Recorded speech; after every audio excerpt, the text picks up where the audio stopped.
Corría el año 1980, cuando unas fuertes lluvias desataron inundaciones devastadoras en Ecuador, especialmente en la ciudad de Ambato.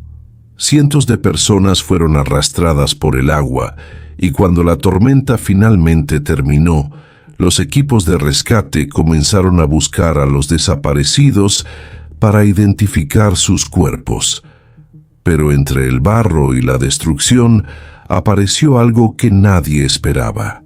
Las aguas habían dejado al descubierto 4 fosas con 4 cuerpos enterrados. Al principio, se creyó que se trataba de víctimas del desastre, pero pronto quedó claro que alguien había intentado ocultarlos mucho antes de que llegara la inundación. Los especialistas intentaron determinar la causa de la muerte, pero la fuerza del agua había borrado casi todo rastro. Lo que parecía un hallazgo sin respuesta, pronto se transformó en la puerta de entrada a uno de los casos más oscuros de América Latina.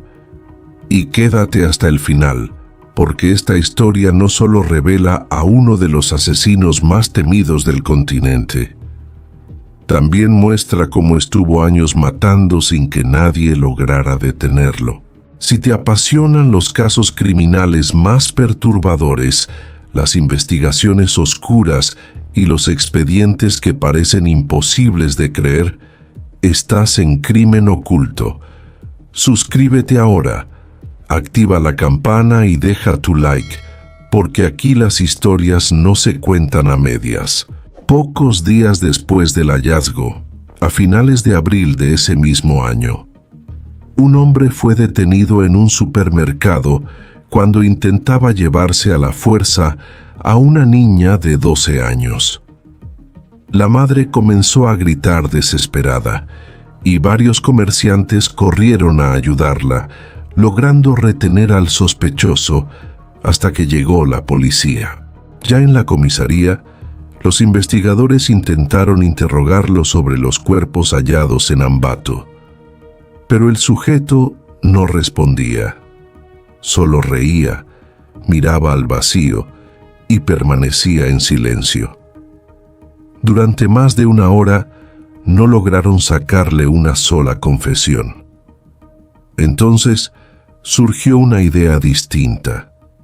Pensaron que quizá un sacerdote podría hacerlo hablar. Se pidió la ayuda del padre Córdoba, quien aceptó entrar a la celda, y casi de inmediato ocurrió algo inesperado.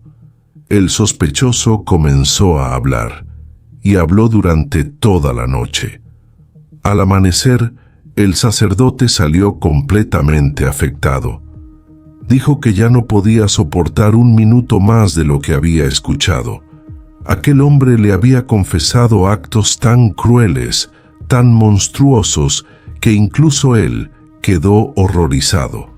Ese hombre se llamaba Pedro Alonso López, y en cuestión de horas, su nombre comenzó a ser relacionado con una cifra aterradora: más de 300 víctimas confesadas.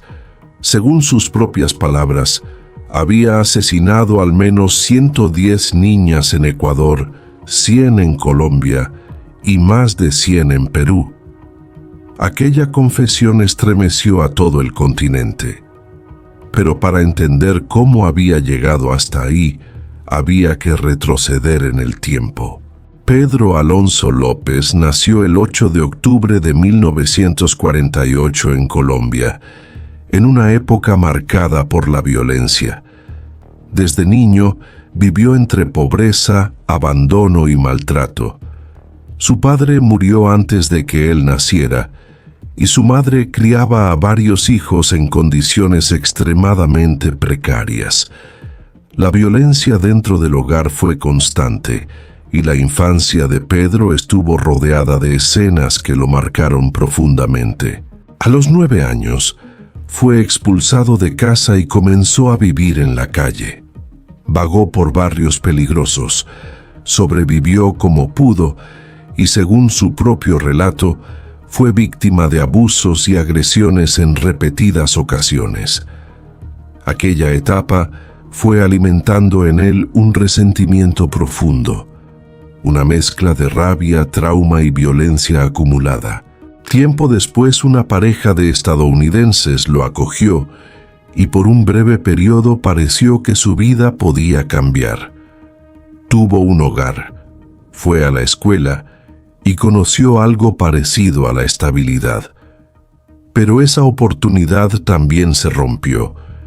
Terminó huyendo de nuevo y regresó a las calles. Con los años comenzó a delinquir. Se dedicó al robo y acabó entrando en prisión. Allí, según él mismo contó, vivió nuevas agresiones y terminó asesinando a 2 reclusos. Fue en ese momento, según sus declaraciones, cuando descubrió que matar le producía placer. Cuando salió libre en 1978, ya no era solamente un delincuente. Se había convertido en un depredador. Empezó a viajar por Colombia, Ecuador y Perú, buscando víctimas vulnerables. Muy pronto se dio cuenta de que las más fáciles de engañar eran niñas de entre 8 y 12 años. Usaba promesas de regalos, trabajo o ayuda para acercarse a ellas. Luego las llevaba a zonas apartadas, donde cometía sus crímenes y enterraba los cuerpos para no dejar rastro. En Perú, algunas comunidades comenzaron a referirse a él como el monstruo de los Andes. Incluso hubo una ocasión en la que fue capturado por integrantes de una tribu indígena mientras intentaba llevarse a una niña. Según una de las versiones, estuvo a punto de ser ejecutado por los pobladores, pero una misionera intervino y evitó que lo mataran, convenciendo a la comunidad de entregarlo a las autoridades. Lo increíble es que, de una forma u otra, Pedro terminó libre otra vez y siguió matando.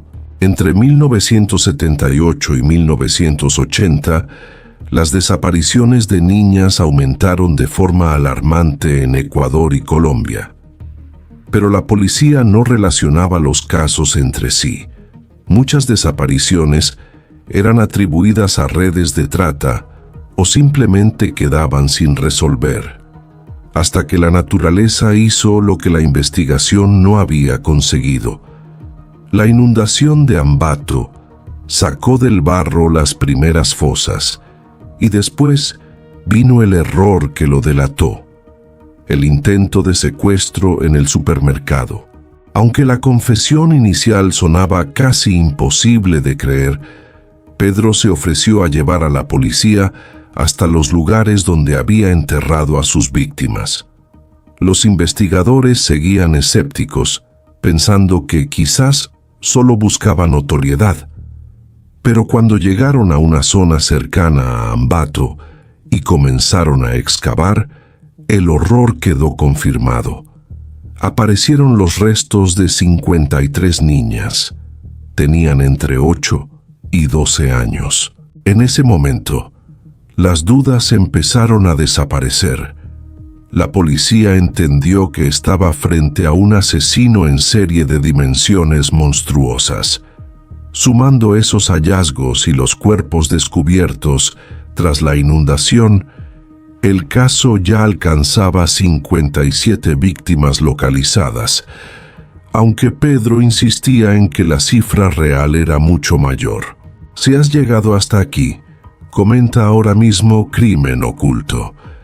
Quiero saber cuántos están viendo esta historia completa hasta el final.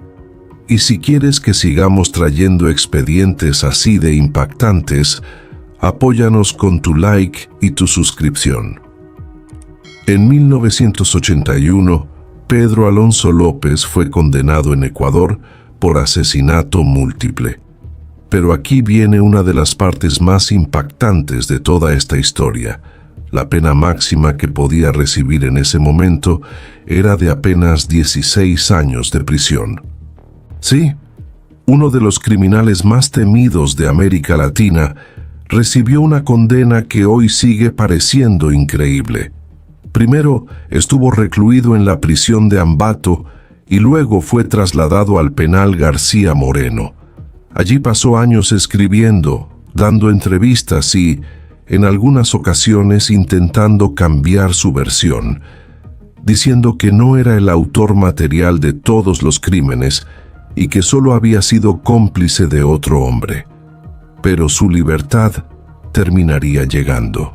En 1994, tras cumplir gran parte de la condena y beneficiarse de su supuesto buen comportamiento, fue liberado en Ecuador.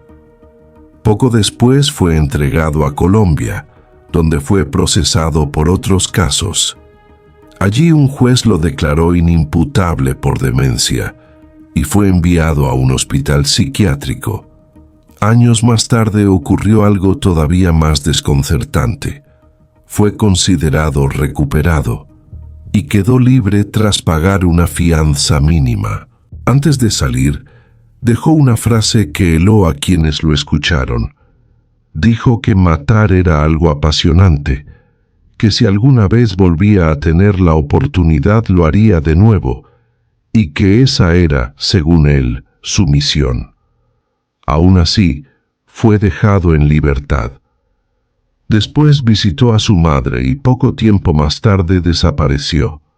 Desde 1998, el paradero de Pedro Alonso López es un misterio. Interpol emitió una orden de búsqueda en 2002, y con los años surgieron sospechas de nuevos crímenes con un modus operandi similar. Algunas versiones aseguran que la última vez que fue visto fue en 2010. Otras sostienen que podría haber seguido activo incluso después. Hasta hoy nadie sabe con certeza dónde está. Si sigue vivo, tendría más de 70 años. Y aunque nunca se le comprobaron judicialmente los 300 asesinatos que confesó, muchos investigadores creen que la cifra real podría ser incluso mayor. Eso es lo que hace este caso tan perturbador, no solo por la brutalidad de los hechos, sino por la cantidad de veces que el sistema falló. Fue detenido, liberado, ignorado y subestimado, mientras seguía dejando un rastro de víctimas por varios países. Pedro Alonso López no se convirtió en leyenda por una exageración mediática. Se convirtió en leyenda porque el terror que dejó a su paso fue real. Y lo más inquietante de todo es que nunca hubo un cierre definitivo, no hubo una captura final, no hubo una certeza absoluta, no hubo justicia completa.